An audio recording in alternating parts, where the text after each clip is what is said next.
ठीक आहे. सो सुरू करू याच्या व्हिडिओला. एक सिलेबस मी घेतलेला आहे.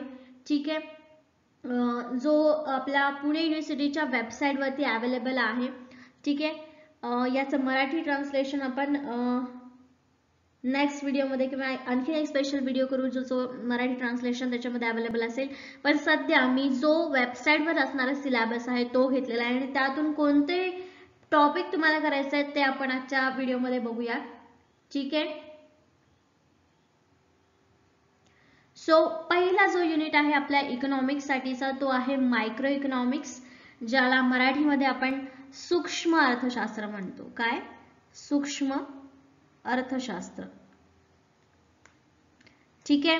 त्याच्यामध्ये बघा जो टॉपिक आहे, पहिला टॉपिक आहे theory of consumer behaviour. Okay.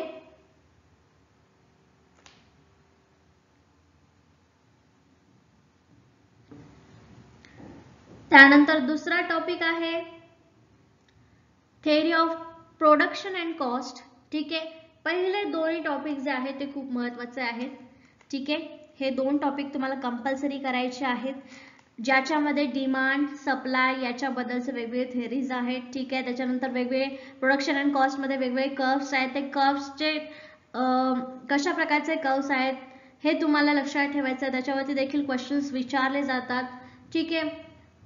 त्याच्यानंतर risk factors, decision making under uncertainty, attitude towards risk, हे पहिले तीन टॉपिक पण महत्त्वाचे आहेत. त्याच्यानंतर फॅक्टर प्राइसिंग महत्त्वाचा आहे. ओके. इक्विलिब्रियम जो पॉइंट आहे तो देखील महत्त्वाचा आहे. Welfare economics. ठीक आहे. त्यानंतर पॅरेटो ऑप्टिमिलिटी. ओके.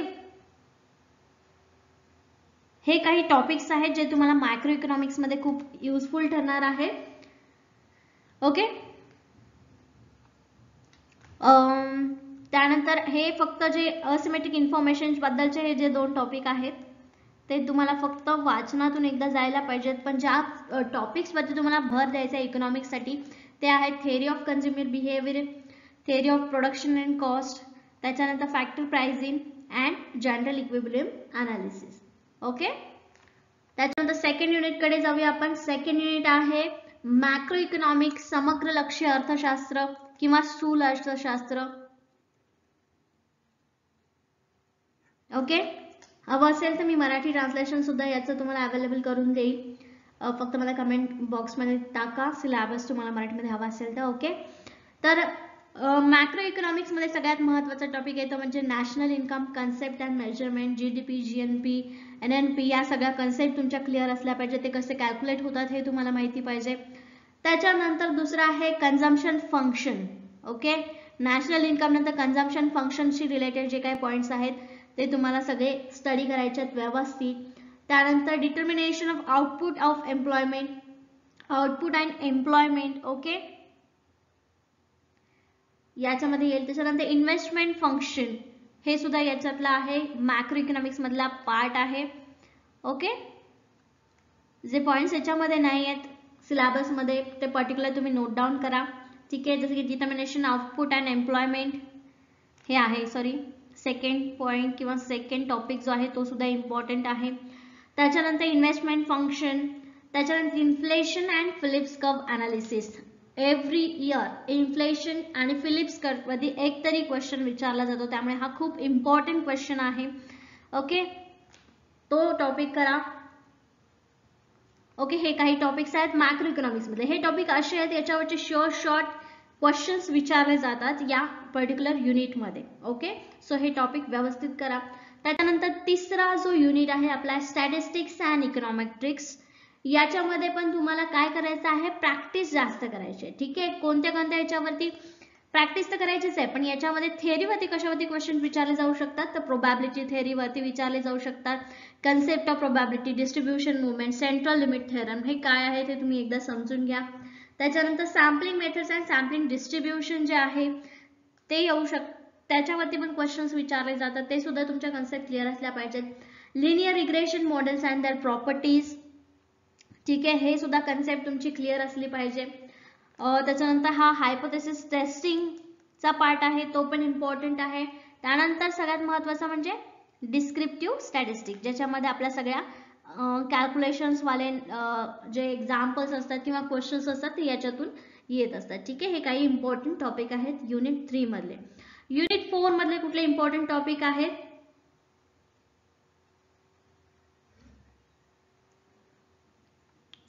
सेकंड. ठीक आहे, त्याच्यानंतर static optimization problems and their application, difference and differential equation with applications, sets function and continuous sequence series, हा पहिला पण टॉपिक इम्पॉर्टंट आहे. आणि लिनियर अल्जेब्रा. मॅथमॅटिकल इकॉनॉमिक्स साठी मी सजेस्ट करेल हे तुम्ही रीड करण्यापेक्षा किंवा थेअरी रीड करण्यापेक्षा जे PYQs मध्ये तुम्हाला जे MCQs आलेले आहेत या युनिटवरचे, युनिट 4 वरचे, ते फक्त परत परत सॉल्व्ह करून बघा, तर तुमचा हा युनिट जो आहे तो पूर्णपणे प्रिपेअर होईल. ओके, स्पेशली त्याची थेअरी वाचा, त्याचं पूर्ण काय बुक मध्ये दिलेलं आहे किंवा नोट्स काय काय त्याचे हे रीड करण्यापेक्षा फक्त प्रॅक्टिस वरती भर द्या. ओके, त्याच्यानंतर युनिट 5. ठीक आहे, प्रॅक्टिस वाले 2 आपले युनिट आहे, युनिट 3 आणि युनिट 4, त्याच्यावरती प्रॅक्टिसने तुम्ही अभ्यास करू शकता. आता आहे unit 5 international economics. International economics मध्ये पहिला जो टॉपिक आहे तो खूप इम्पॉर्टंट आहे. International basic concept and analytical tools खूप इम्पॉर्टंट आहे. त्याच्यानंतर थेरीज, ज्या काही आपल्या थेरीज आहेत. ठीक आहे, इंटरनॅशनल ट्रेड थेरीज वरती आपण एक स्पेशल लेक्चर घेतलेला आहे. त्याच्यामधल्या ज्या ज्या थेरीज आहेत त्या खूप इम्पॉर्टंट आहे. Hex rolling theories, advantage theory, ठीक आहे, या सगळ्या थेरीज त्याच्यामध्ये खूप इम्पॉर्टंट आहे, त्या करून घ्यायच्या आहे. त्याच्यानंतर हा GATT, WTO, regional trade block, trade policies issues जो आहे तो टॉपिक महत्वाचा आहे. International trade under information competition, हा एक टॉपिक खूप महत्वाचा आहे. एक्सचेंज रेट वाला पण खूप महत्वाचा आहे. कन्सेप्ट अँड थेरीज, जर तुम्ही एक ऑब्झर्वेशन केले असेल तर तुमच्या लक्षात येईल कन्सेप्ट वरती जे टॉपिक्स आहेत ते टॉपिक खूप इम्पॉर्टंट आहेत, म्हणजे त्या कन्सेप्ट वरती तुम्हाला जास्तीत जास्त क्वेश्चन्स विचारले जात आहेत.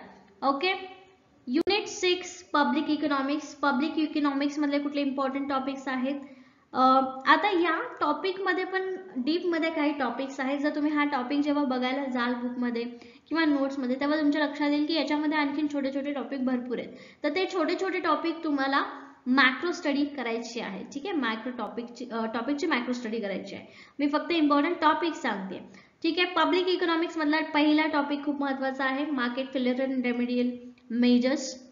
ओके, त्याच्यानंतर रेग्युलेशन ऑफ मार्केट, हा पण इम्पॉर्टंट टॉपिक आहे. Public budget and budget multiplier important आहे. Okay, public debts and its management महत्वाचा आहे. ओके, ऍक्च्युली पब्लिक इकॉनॉमिक्स मधला हा जे टॉपिक्स दिलेले आहेत इम्पॉर्टंट, त्याच्या प्रत्येक टॉपिक वरती एक ना एक तरी क्वेश्चन्स येतच असतो. सो पब्लिक इकॉनॉमिक्स तसं बघायला गेला तर सोपा पण युनिट आहे.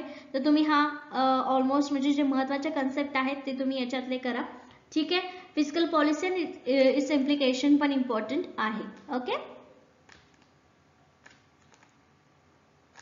Next unit, unit number 7 money and banking. So याच्यामध्ये components of money supply, central bank, commercial bank, हे 3 इम्पॉर्टंट आहेत. याच्यावरती तुम्हाला जास्त काम करायचं आहे. आणि थोडा वेळ मिळाला तर instrument of working monetary policy याच्याकडे पण बघायचं आहे.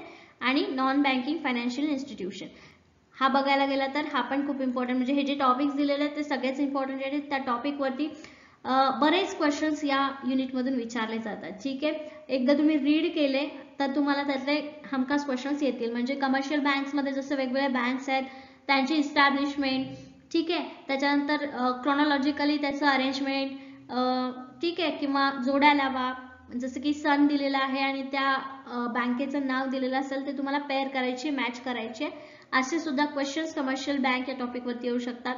सेंट्रल बँक मध्ये त्यांचे पॉलिसीज काय काय आहेत किंवा कुठले कुठले मेजरमेंट्स आहेत जे मनी कंट्रोल करण्यासाठी वापरले जातात, असे क्वेश्चन्स त्याच्यामध्ये विचारले जातात. ज्यावेळेस आपण प्रॅक्टिस मध्ये PYQs घेऊ किंवा आपल्या कोर्स मध्ये देखील PYQs आहेत त्यावेळेस आपल्या लक्षात येतील की कुठल्या युनिट मध्ये कसे क्वेश्चन्स विचारले जातात. ओके, त्याच्यानंतर नेक्स्ट युनिट आहे growth and development economics. So याच्यामध्ये पण पहिला टॉपिक महत्वाचा आहे. ठीक आहे, economic growth and economic development, theories of economic development, पहिले 2 टॉपिक महत्वाचे आहेत. Indicators of economic development, okay, हा एक टॉपिक महत्वाचा आहे. Models of economic growth, okay 4. त्याच्यानंतर टेक्निकल प्रोग्रेस. ओके, हे पहिले 1 2 3 4 5 टॉपिक जे आहेत ते खूप महत्वाचे आहे. या युनिटवरती याच्यावरती भर द्यायचा आहे. ठीक आहे. त्याच्यानंतर 9वा युनिट आहे एन्व्हायरमेंटल इकॉनॉमिक्स अँड डेमोग्राफी. खूप सोपा युनिट आहे. शेवटचे हे 2-3 जे टॉपिक्स युनिट्स आहेत ते सोपे आहेत. ठीक आहे. फक्त तुम्हाला त्याच्यामध्ये कुठल्या प्रकारचे कॅल्क्युलेशन्स फॉर्म्युलाज वगैरे टाकायचे नाही आहेत. ठीक आहे. So concept of measures fertility and morbidity and mortality. ठीक आहे. त्याच्यानंतर ए स्ट्रक्चर डेमोग्राफिक डिव्हिडंड. ओके, हे 2 topic. Cost benefit and analysis of compensation criteria. हा. त्याच्यानंतर व्हॅल्युएशन ऑफ एन्व्हायरमेंटल गुड्स आणि मार्केट व्हॅल्यू. एन्व्हायरमेंट गुड्स म्हणजे कसं होऊ शकतं याच्याबद्दल तुम्हाला स्टडी करायचा आहे. याच्यावरती हमखास क्वेश्चन्स विचारले जातात. त्यानंतर लास्ट युनिट जो आहे आणि खूप मोठा युनिट आहे हा. ठीक आहे. हा, त्यामुळे यातले हे टॉपिक करा. Economic growth in India. ठीक आहे. पॅटर्न अँड स्ट्रक्चर कसं आहे ते. ठीक आहे. त्याच्यानंतर central state financial relation and finance commission of India FRBM. Okay, म्हणजे हा टॉपिक. त्याच्यानंतर reforms in land labour and capital markets. त्याच्यावरचाच topic poverty inequality and unemployment.